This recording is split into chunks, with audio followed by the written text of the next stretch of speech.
Assalamualaikum.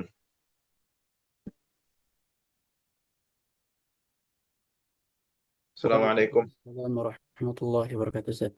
Waalaikumsalam warahmatullahi wabarakatuh. Waalaikumsalam. Baik. Kita mulai ya. Kita hadis keberapa sekarang? Hadis keempat ya. Baik. Bismillahirrahmanirrahim. Alhamdulillahi Rabbil Alamin. Wassalatu wassalamu ala ashrafil anbiya'i wal mursalin sayyidina wa habibina Muhammadin wa ala alihi wa sahbihi wa man tabi'ahum bi ihsanin ila yaumiddin. Allahumma 'allimna ma yanfa'una wanfa'na bima 'allamtana wa zidna 'ilman wa alhiqna bi ibadika as-salihin. قال الإمام النووي رحمه الله تعالى ورضي عنه عن أبي عبد الرحمن عبد الله بن مسعود رضي الله تعالى عنه قال حدثنا رسول الله صلى الله عليه وسلم وعلى آله وسلم صلى الله عليه وعلى آله وسلم وهو الصادق المصدوق إن أحدكم يجمع خلقه في بطن أمه 40 يوما ثم يكون علقة مثل ذلك ثم يكون مضغة مثل ذلك ثم يرسل الملك فينفخ فيه الروح ويؤمر بأربع كلمات بكتب رزقه وأجله وعمله وشقي أو سعيد فوالذي لا إله إلا غيره إن أحدكم ليعمل بعمل أهل الجنة حتى ما يكون بينه وبينها إلا ذراع فيسبق عليه الكتاب فيعمل بعمل أهل النار فيدخلها وإن أحدكم ليعمل بعمل أهل النار حتى ما يكون بينه وبينها إلا ذراع فيسبق عليه الكتاب فيعمل بعمل أهل الجنة فيدخلها رواه البخاري ومسلم. Baik. Hadis ini hadis yang cukup panjang menjelaskan tentang perjalanan manusia ya, perjalanan manusia yang dimana dari dari awal kehidupannya ya, fase sebelum dia dilahirkan sampai nanti dia diwafatkan oleh Allah Subhanahu wa taala. Nah, hadis ini dikeluarkan oleh Bukhari dan Muslim dari sahabat Abdullah ibnu Mas'ud. Ya, beliau adalah Abdullah ibn Ghafil ibn Mas'ud ibn Habib al-Hudhali. Ada yang mengatakan begitu. Sebagian ada yang mengatakan diantaranya Al-Imam Ibn al-Athir nasabnya adalah Abdullah ibn Mas'ud ibn Ghafil. Jadi dibalik. Ghafil bin, kalau yang tadi saya bacakan Ghafil ibn Mas'ud. Kalau yang dari Ibn Athir Mas'ud ibn Ghafil. Ya, Ibn Habib al-Hudhali.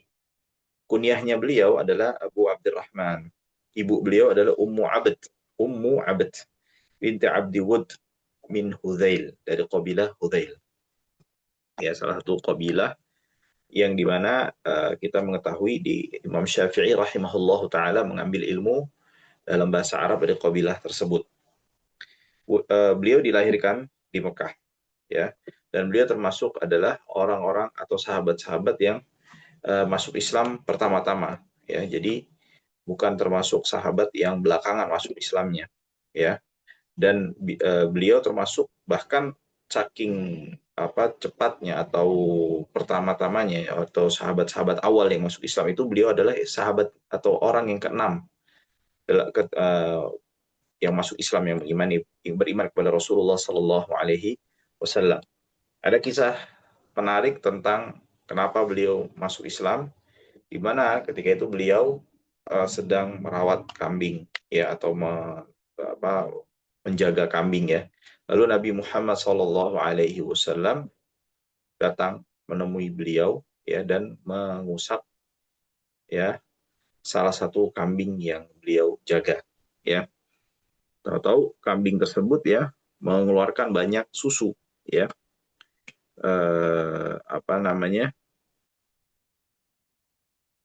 Lalu Rasulullah Sallallahu Alaihi Wasallam mengatakan cukuplah, berhentilah susunya. Artinya ketika diusap susunya itu deras. Ketika Rasulullah mengatakan sudah cukup, ya berhentilah. Ya, susunya jadi ikut berhenti atau tidak sederas sebelum disentuh oleh Nabi Muhammad SAW. Ketika melihat hal tersebut, Abdullah bin Mas'ud merasa takjub dan akhirnya masuk Islam dan beriman kepada Rasulullah Muhammad SAW. Ya, dan beliau termasuk sahabat yang juga dipuji, banyak dipuji ya, oleh Rasulullah dan para sahabat yang lainnya, dan juga bukan hanya Abdullah bin Mas'ud, bahkan ibunya juga pun dipuji oleh Rasulullah SAW, sebagaimana dalam sebuah riwayat, raditu li ummati ma radiya laha ibnu ummi abd, ya. Afwan, ini tentang Ibnu Mas'ud ya. Jadi Rasulullah itu sampai mengatakan, saya ridha dengan apa yang diridhai oleh ibnu ummi abd, wa sakhattu laha ma sakhata laha ibnu ummi abd, dan aku akan murka dengan apa yang dimurkai atau yang tidak disukai oleh ibnu ummi abd. Nah, ini menunjukkan akan apa? Akan tingginya derajatnya Abdullah bin Mas'ud, atau keutamaan yang besar dan tinggi yang dimiliki oleh sahabat yang mulia Abdullah bin Mas'ud, sampai-sampai Rasulullah SAW mengaitkan kemurkaan dan keridhaan itu tergantung dari kemurkaan dan keridhaannya siapa, yang Abdullah bin Mas'ud. Nah, beliau adalah orang yang memiliki usaha dan jihad yang bisa dikatakan tidaklah sembarangan, ya, di mana beliau adalah sahabat yang pertama menjaharkan atau membacakan Al-Quran secara terang-terangan di Ka'bah kala itu.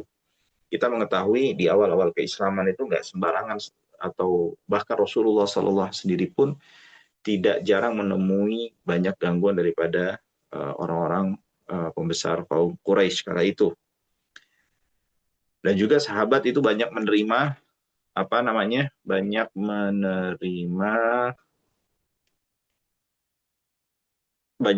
gangguan, ya, bahkan sampai fisik, ya, sampai ke arah gangguan yang sifatnya itu fisik, ya, dipukuli, dizalimi dan seterusnya. Nah, sehingga itu menyebabkan mereka itu takut dan tidak berani untuk menampakkan keislaman mereka, ya. Mengatakan mereka sebagai Islam aja itu sudah sulit bagi mereka, apalagi sampai menampakkan mereka beribadah sholat dan mengikuti ajaran Nabi Muhammad SAW. Nah, tapi berbeda Abdullah bin Mas'ud, beliau justru seperti menantang, ya, sampai-sampai beliau membaca Al-Quran di hadapan para sahabatnya, di hadapan orang Quraisy, ya, sehingga ketika itu ya beliau ya mendapatkan gangguan yang tidaklah ringan. Dan beliau juga termasuk sahabat yang ikut hijrah ke Habasyah, lalu juga ke Madinah, dan juga menyertai Rasulullah SAW di seluruh peperangannya, dan juga menghadiri peperangan Yarmuk, ya. Nah, beliau termasuk sahabat. Sebelum situ, oleh dari itu, karena apa yang dilakukan oleh Abdullah bin Mas'ud ini bukanlah sebuah hal yang sembarangan, bukanlah hal yang ringan, ya. Sampai-sampai Rasulullah SAW itu pernah ketika Abdullah bin Mas'ud berkumpul dengan para sahabat yang lainnya, dan Abdullah bin Mas'ud itu menaiki pohon kurma dan tersingkaplah betis beliau. Dan beliau ini kecil orangnya dan betisnya juga kecil. Lalu sahabat yang lain yang ada di bawah kala itu yang berkumpul dengan Nabi dan Abdullah bin Mas'ud menertawakan betis beliau. Lalu Rasulullah SAW mengatakan, mengapa kalian menertawakan satu betis yang sekiranya betis tersebut ditimbang dengan gunung Uhud di hari kemudian, di hari kebangkitan, saat timbangan amal kita semua ditimbang, itu niscaya betis tersebut akan lebih berat daripada gunung Uhud, ya. Ini dikarenakan apa? Dikarenakan kemuliaan, dikarenakan juga amalan yang dilakukan oleh Mas'ud ini, dan peranannya, sumbangsihnya kepada Islam ini tidaklah sembarangan atau tidaklah ringan, ya. Dan beliau termasuk dalam jajaran sahabat yang kibarus sahabah dalam hal keilmuan, ya. Dan beliau termasuk sahabat yang diberikan kelebihan dalam hal tafsir Al-Quran, ya, dan termasuk sahabat yang menghafal Al-Quranul Karim, ya. Dan di mana sampai-sampai beliau mengatakan tentang dirinya, ma min ayatin fil Quran illa wa a'lamu mata nazalat wa aina nazalat wa fi man nazalat. Tidaklah ada satu ayat di dalam Al-Quranul Karim, ya, melainkan saya mengetahui, ya, mengetahui apa? Mengetahui kapan diturunkan, di mana diturunkannya, dan untuk siapa diturunkan, ya. Dan dia juga termasuk asisten dan senantiasa menyertai Rasulullah SAW dan senantiasa membantu Rasulullah Muhammad SAW. Bahkan juga beliau termasuk apa?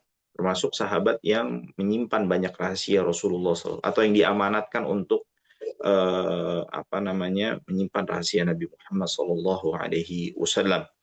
Dan beliau peninggal Rasulullah Sallallahu Alaihi Wasallam diutus oleh sahabat Umar ibn al-Khattab radhiyallahu taala anhu untuk mengajar di Kufah, ya, mengajar di Kufah di Irak, ya.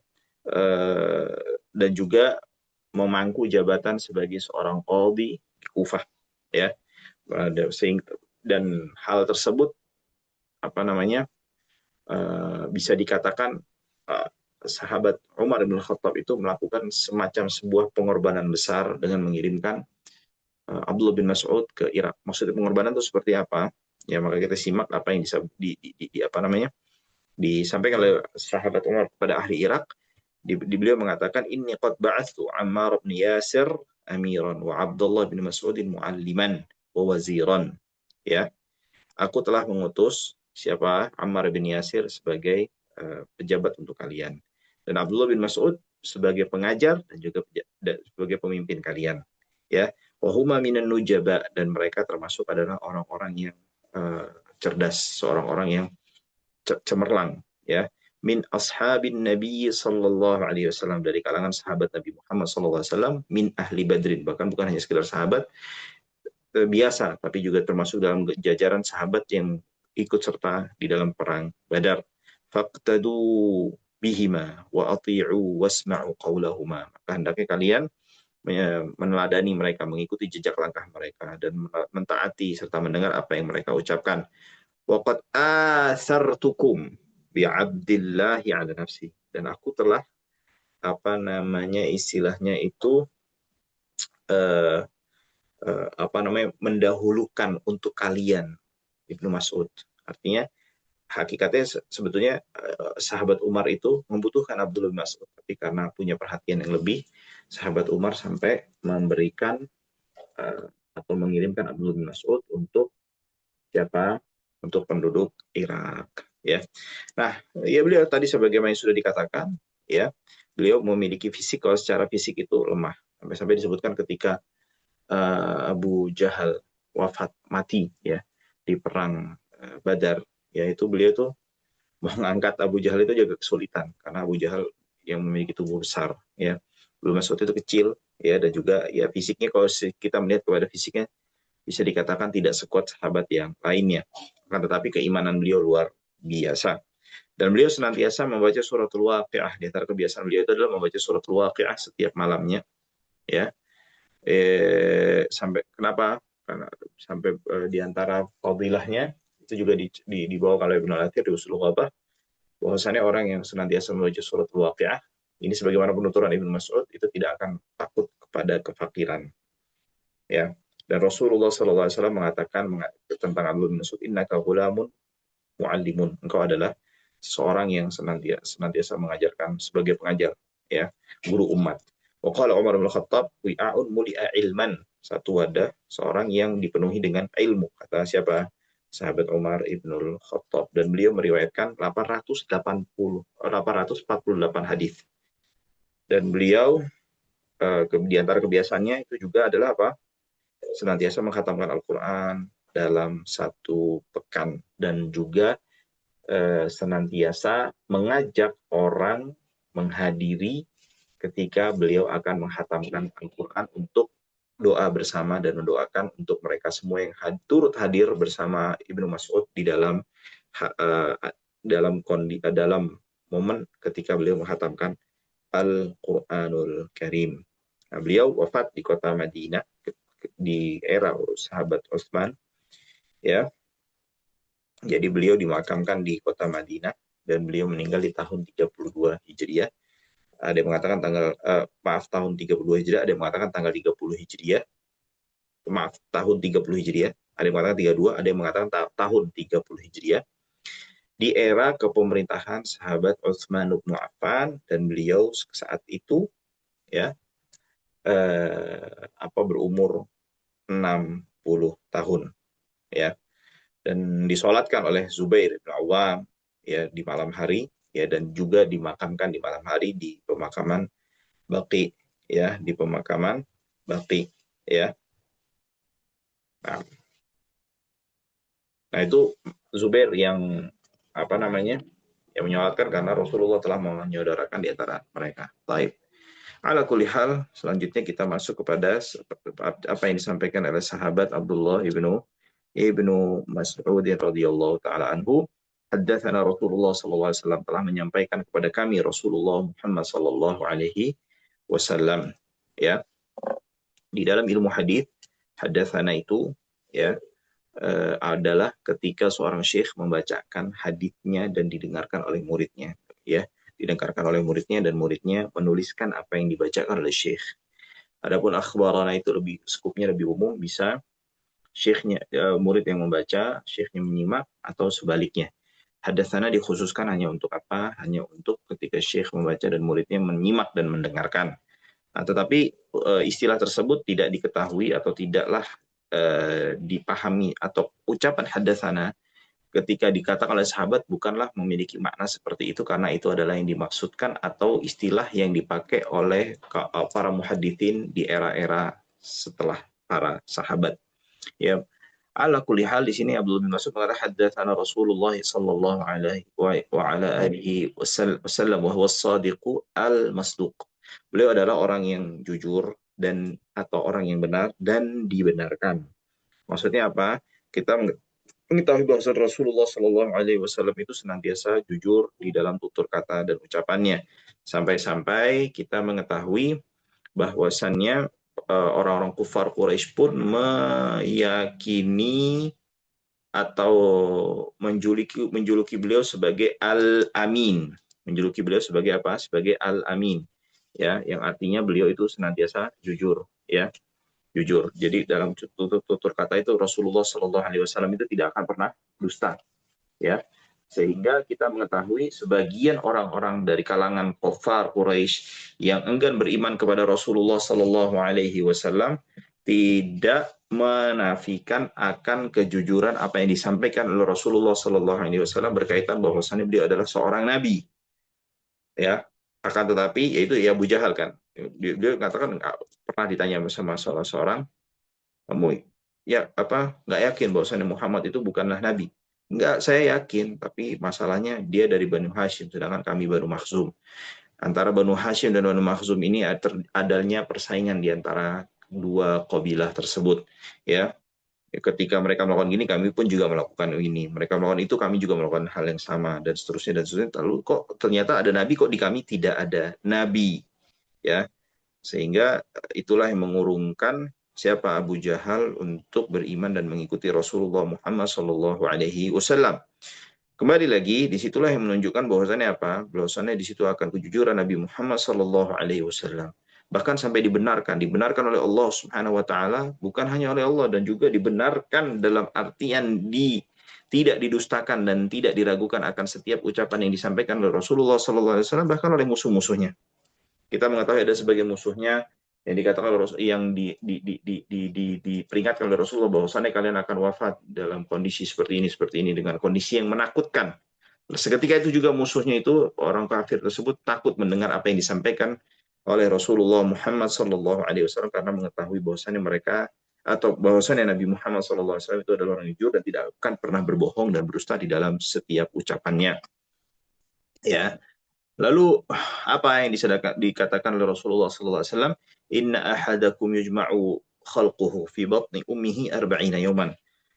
Kalian itu akan, setiap dari kita akan dikumpulkan dalam hal penciptaan, proses penciptaannya di perut ibunya selama 40 hari. Ya. Summa yakunu alaqah, setelah 40 hari tersebut menjadi sebuah alaqah, ya, sebuah kondisi yang sifatnya menggantung di dalam rahim ibu kita, ya. Lalu semithla dzalik, dan proses dan fase menjadi alaqah itu selama 40 hari. Tsumma yakunu mudghatan mithla dzalik. Lalu menjadi setelah 40 hari yang kedua itu telah berlalu menjadi mudghah, segumpal daging. Jadi segumpal daging, mithla dzalik, sama juga. Tsumma yursalul malak, ketika menjadi segumpal daging itulah Allah Subhanahu wa taala atau diutusnya malaikat, fayanfukhu fihi ruh, Yang dimana malaikat ini melakukan apa? Meniupkan roh ke dalam daging tersebut. Wa yu'maru bi arba'i kalimat, dan menetapkan, ya, menetapkan bahwasannya, menetapkan 4 kalimat, ya.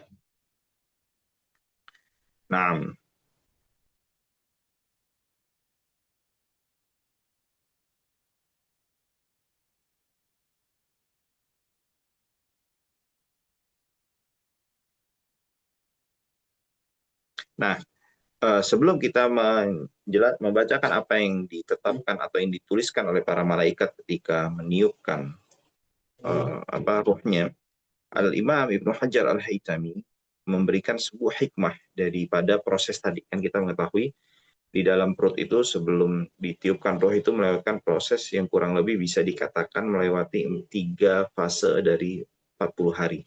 Jadi 40 hari, 40 hari. Ya, kurang lebih dikumpulkan selama 120 hari. Ya, nah,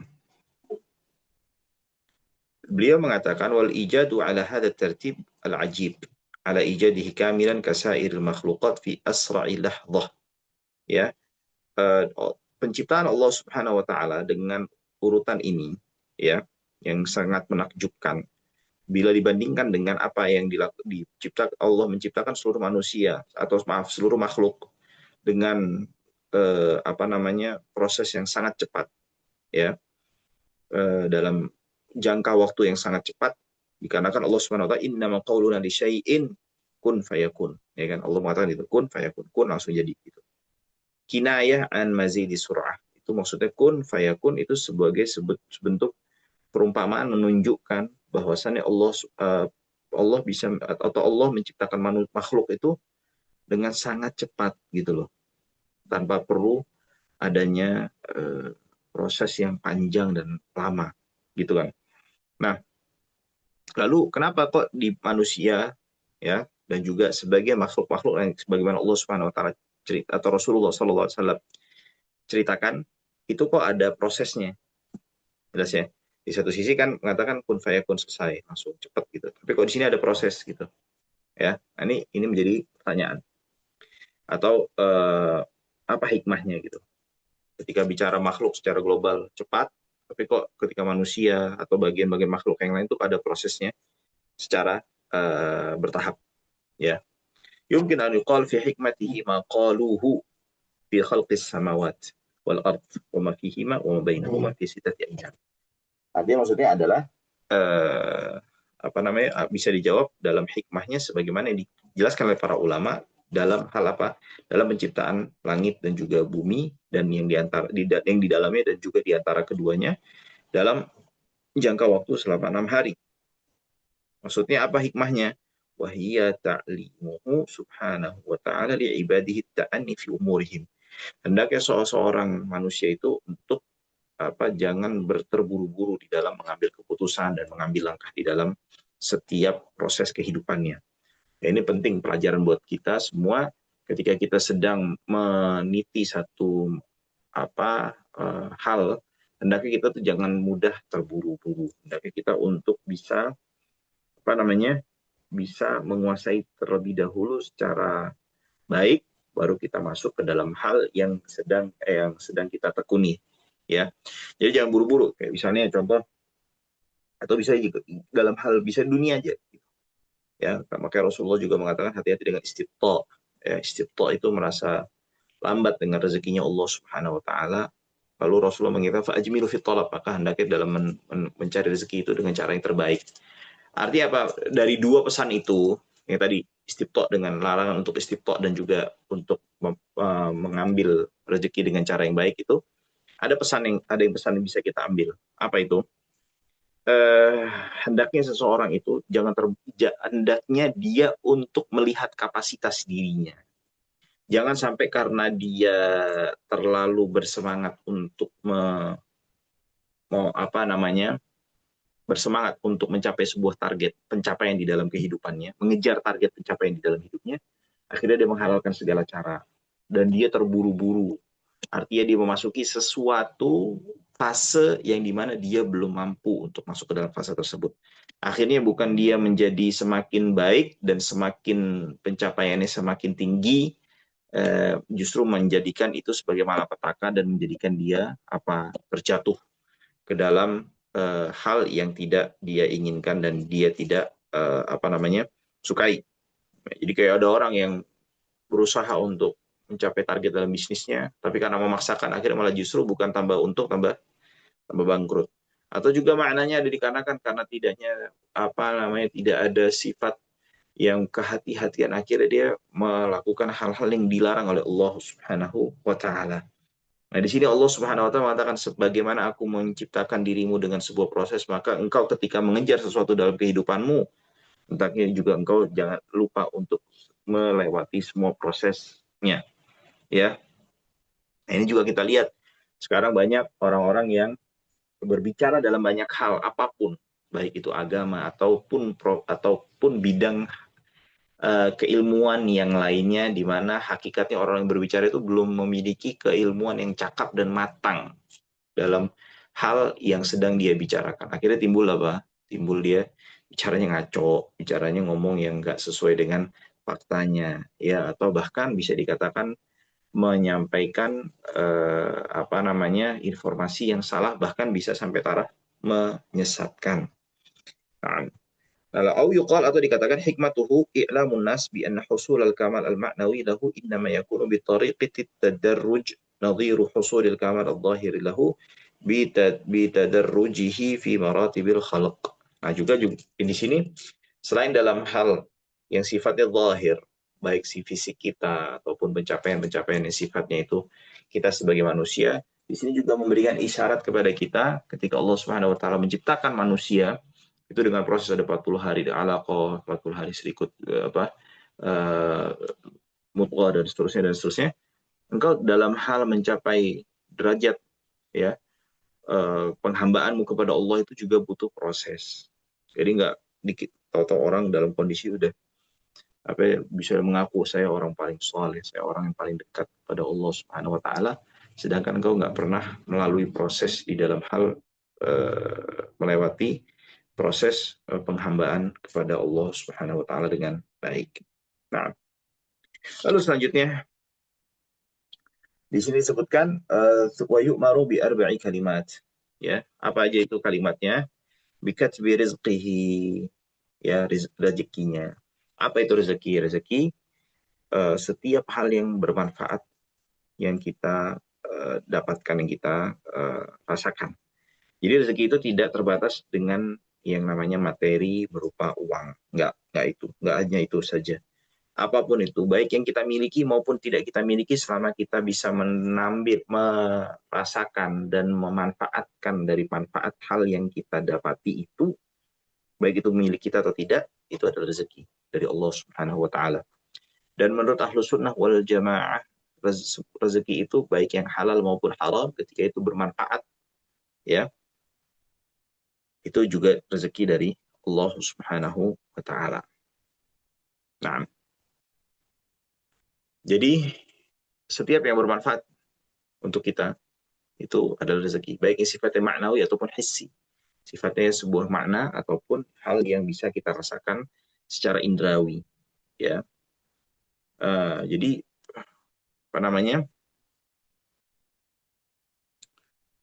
seringkali manusia itu membatasi rezeki itu hanya dengan harta. Enggak seperti itu. Justru itu tingkatan rezeki yang paling bukan termasuk rezeki yang paling utama. Rezeki yang paling utama adalah ketika, ya, seseorang beriman kepada Allah Subhanahu wa taala. Ini rezeki dalam hal kebaikan, ya, berupa rezeki, ya, tentu, ya. Kebaikan dalam hal perkara keimanan atau agama kita. Ada sebagian ulama yang mengatakan rezeki terbaik adalah kebaikan terbaik yang berkaitan dengan agama kita adalah ketika kita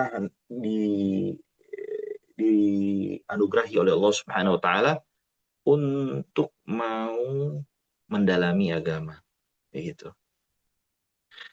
Adapun dalam perkara dunia, kata para ulama, yang terbaik adalah ketika kita diberikan kehidupan yang dijauhkan dari segala bentuk bahaya. Jadi lihat, dijauhkan dari segala bentuk hal-hal yang membahayakan kita. Jadi kalau misalnya ada orang yang maaf hidupnya pas-pasan, bahkan mungkin rumahnya ngontrak, ya, selama dia tidak dalam kondisi berbahaya, dia dapat rezeki terbaik yang berkaitan dengan dunianya dia. Jadi kembali lagi, rezeki itu tidak harus diartikan sebagai apa? Sebagai harta ataupun uang. Ya, dan itu juga kita bisa melihat, kita bisa berbicara, kita bisa menyimak kajian ini, ya misalnya. Itu juga bagian dari rezeki Allah Subhanahu wa taala. Wa ajali dan juga ajalnya, kapan nanti meninggalnya, dan setiap ajal, tempo, maksudnya waktu, jangka waktu, apapun itu sudah ditetapkan oleh Allah Subhanahu wa amalihi dan juga amalannya. Wa syaqiyyun au sa'id. Ya, dan dia termasuk dalam golongan orang yang syaqi, orang yang celaka, atau sa'id, atau orang yang bahagia. Ya, artinya Allah Subhanahu wa taala telah menetapkan dan mengetahui segala hal yang akan dilakukan oleh setiap manusia, ya. Walladzi la ilaha illa ghairuh, ya, inna ahadakum la ya'malu bi'amali ahli jannah. Ya, demi Allah Subhanahu wa taala yang tidak ada ilah yang berhak selain Allah Subhanahu wa taala, ya. Uh,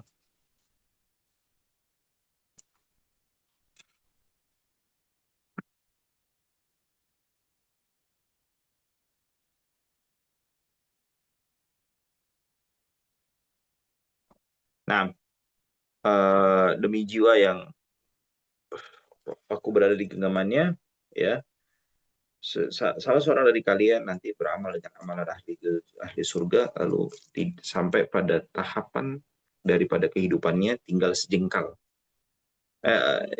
tinggal, ya. Nah, lalu takdir mendahuluinya, sehingga maksud takdirnya dia jadi orang yang binasa. Akhirnya dia masuk ke dalam neraka karena dia beramal dengan amal ahli neraka di penghujung kehidupannya. Begitu juga dengan sebaliknya, nanti ada orang yang sepanjang hidupnya diisi dengan kemurkaan Allah Subhanahu wa taala, lalu di akhir umurnya dia akan melakukan kebaikan dengan penutupnya itulah yang menyelamatkan dia. Dan penggalan akhir dari hadis ini, atau penggalan akhir daripada hadis ini, selaras dengan sabda Nabi Muhammad SAW, innamal a'malu bil khawatim. Amalan itu nanti yang jadi tolak ukurnya nanti di akhir penghujungnya.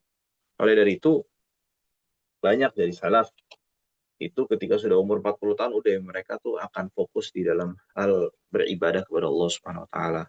Bahkan tidak sedikit dari mereka yang ketika masa tua jauh lebih bersemangat daripada ketika mereka masih apa?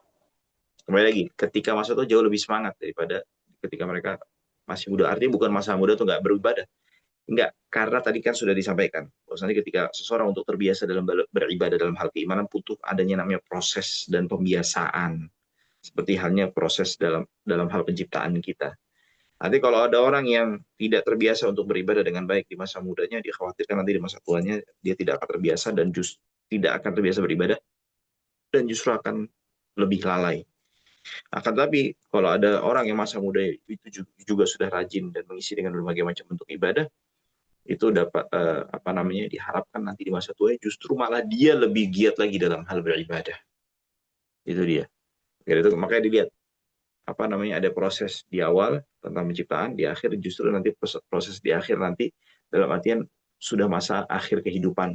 Artinya apa? Hendaknya engkau memperhatikan prosesmu di awal untuk itu sangat menentukan dengan apa? Sangat menentukan untuk melihat di akhirmu seperti apa. Ya.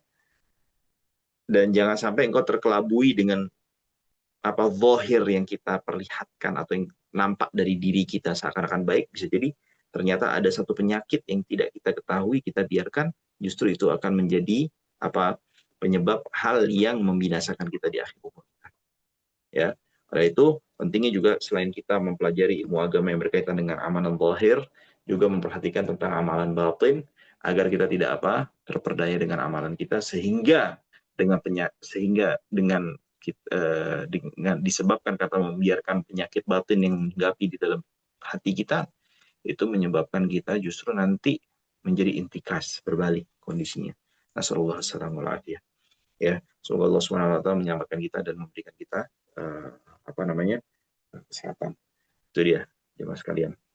Jadi maka itu penting bagi kita untuk juga selain mempelajari tentang etikat kita, apa yang wajib untuk Allah, yang jaiz, yang boleh, dan mustahil. Dan juga berkaitan dengan Rasul juga seperti itu, yang wajib, yang jaiz, yang mustahil. Dan apa-apa saja yang wajib diimani daripada rukun iman. Kita juga mempelajari bagaimana cara kita beribadah kepada Allah Subhanahu wa taala dan juga menata hati kita. Itu bagian daripada apa yang disebutkan dalam hadis Jibril. Iman, Islam, dan juga ihsan. Ya, hadis ini diriwayatkan Al-Bukhari dan juga Imam Muslim. Ya, dan itu sedikit tentang ulasan tentang hadis keempat daripada hadis Al-Arba'in An-Nawawiyah. Lalu selanjutnya nanti kita akan masuk ke hadis yang kelima tentang masalah mengingkari kemungkaran. Ya, itu maaf dalam hal menjelaskan masalah bid'ah. Itu saja. Wallahu a'lam bishawab. Ada yang bertanyakan?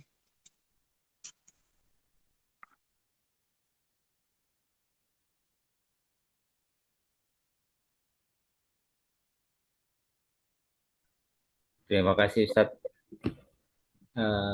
Izin bertanya Ustaz. Ya. Mungkin ini keluar dari konteks Ustaz. Bedanya hadis dengan athar itu apa Ustaz? Hadis dengan athar itu kalau hadis itu cenderungnya spesifik hanya berkaitan bila teksnya tersebut berasal dari Nabi Muhammad SAW, dinisbatkan kepada Nabi Muhammad, baik itu sifatnya perkataan, perbuatan, ataupun persetujuan, ya, atau menceritakan tentang karakteristik Rasulullah SAW, baik fisiknya maupun perangainya, sifatnya.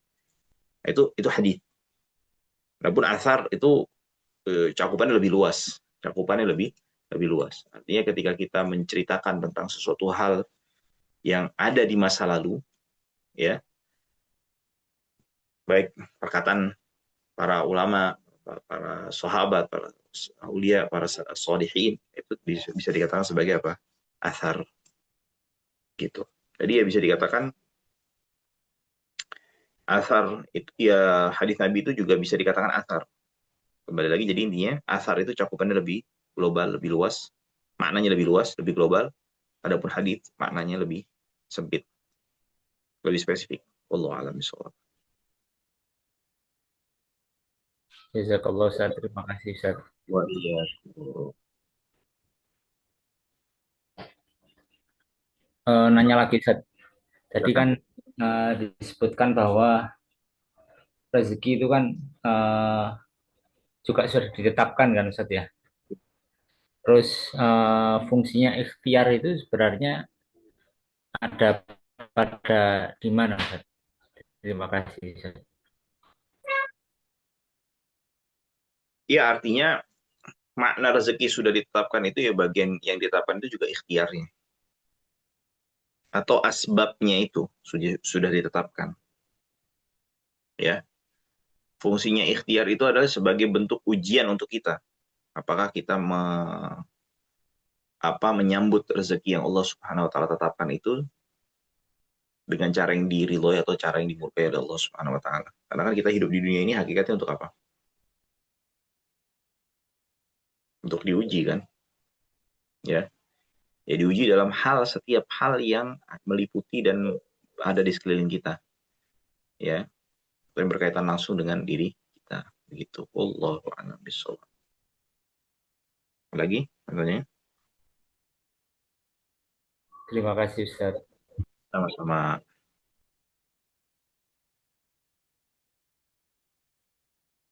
Baik, kalau nggak ada yang tanyain, kita cukupkan ya.